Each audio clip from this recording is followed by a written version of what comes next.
Hello and welcome back. Yes, today is Kingdom Blaster, or Legacy Blaster in a few months when he is repackaged and put back onto toy shelves. But for now, it's Kingdom Blaster. How do I know it's Kingdom Blaster? Well, mostly because the packaging does say Kingdom, which, as many people may know, trying to find this guy, he is very scarce. Comes in a box of 3 Voyagers, 2 Tigertrons and 1 Blaster respectively, and he is quite a unicorn, as you might have seen in my last video, but we managed to find him. And as you can see, the box is still dinged up from me finding it on the shelf like that.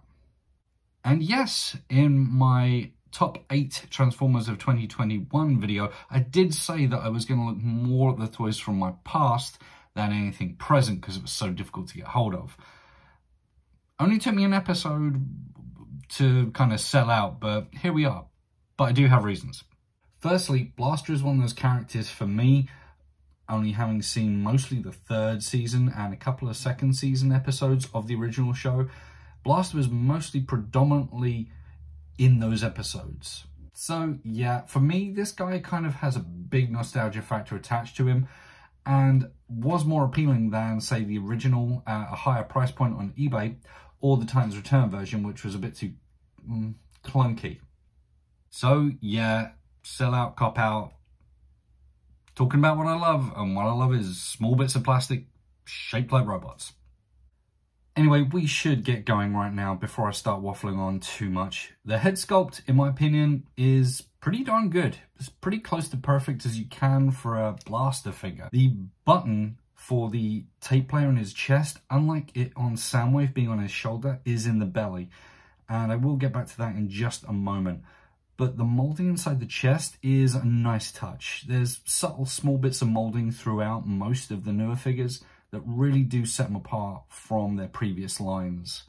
The ankle tilt is standard right now, but it has a nice little bit of plastic in between, so it doesn't look out of place in certain shots, which is appreciated.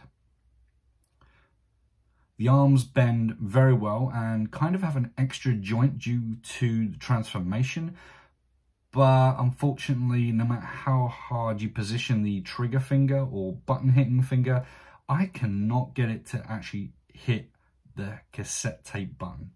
But again, small potatoes. The back is very well sculpted and opens up much like all 3 previous Soundwaves do. And overall, the colorization of the figure is just using the colored plastics, and they are very bold and very bright. Those painted sections are even better. He does come packaged with the standard Transformers black molded plastic blaster, which, unless you're really looking at it, you won't notice it. But on mine, the barrel is slightly tilted upwards. I'm not sure if it's just a QC issue on mine, but again, small potatoes. Ejector, on the other hand, is much like his previous cassette tapes, but with slightly modified engineering, giving him elbow joints. He's clear plastic, obviously, and that may be an issue with continual usage down the road, but overall pretty good. The sculpt work on him is so detailed. But again, because of the clear plastic, most of those details are lost unless you're in very good lighting. And his transformation, apart from just the elbows being a bit different and the legs folding up in themselves, is quite easy and fun to do. And now we come to my favorite section. We've got some size comparisons. Obviously, we've got Walmart Earthrise Soundwave. We've got Deluxe Wavemate Pipes.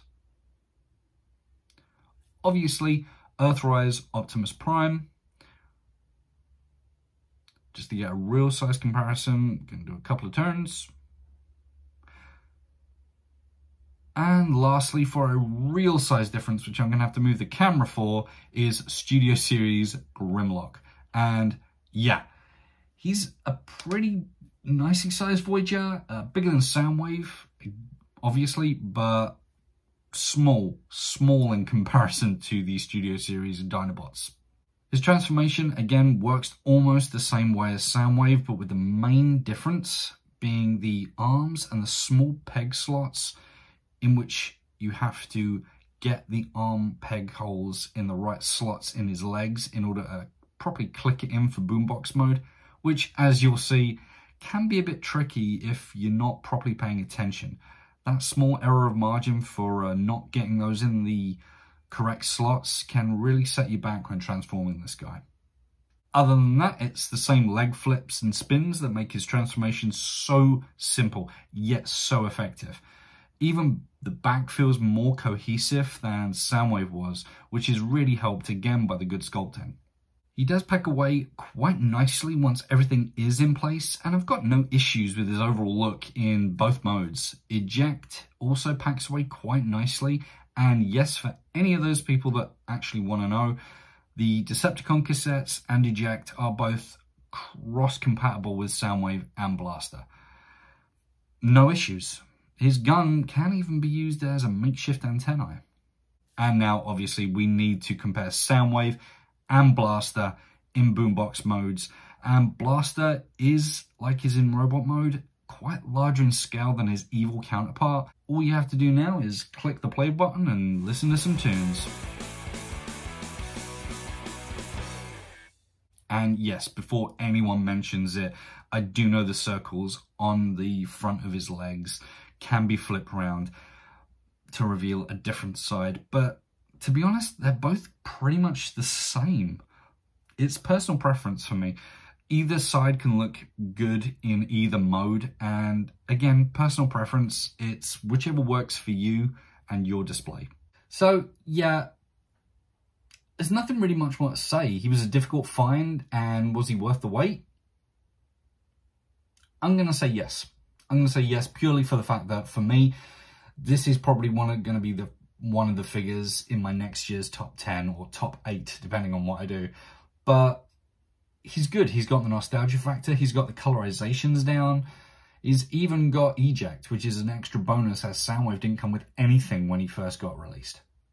I do also appreciate the small portholes in the side of the gun, so you can kind of do a Power Rangers-esque thing. Again, this is just for playability.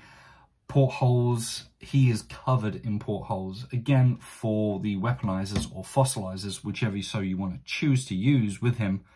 But yeah, it's pretty fun. It's hard to try and find anything negative when you've been waiting for something for such a perfect version for so long, that even the minor flaws of him feeling a bit lighter than, say, Soundwave, but him being bigger, I have to overlook. Again, I'm going to go back to small potatoes.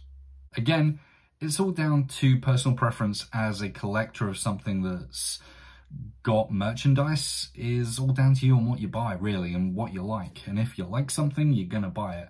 And Blaster, for a lot of people so far in 2022, is a pretty hard find. I mean, really, it is a hard find. It only went up on Hasbro Pulse for like half an hour before it got sold out, apparently. So yeah, it's almost come February, and 2022 so far, fingers crossed, hasn't been too bad. We've got some good reveals, we've got some good releases in quite a lot of franchises. So instead of just hoping that 2022 is going to be better, let's try and make 2022 better. Also, I am going to get Twincast when he is reissued under the Selects line as that. Yeah, I kind of forgot Twincast's name in one of my other videos, so apologies for that. And that wraps it up for today. Blaster, I'd say, is a solid 8 out of 10.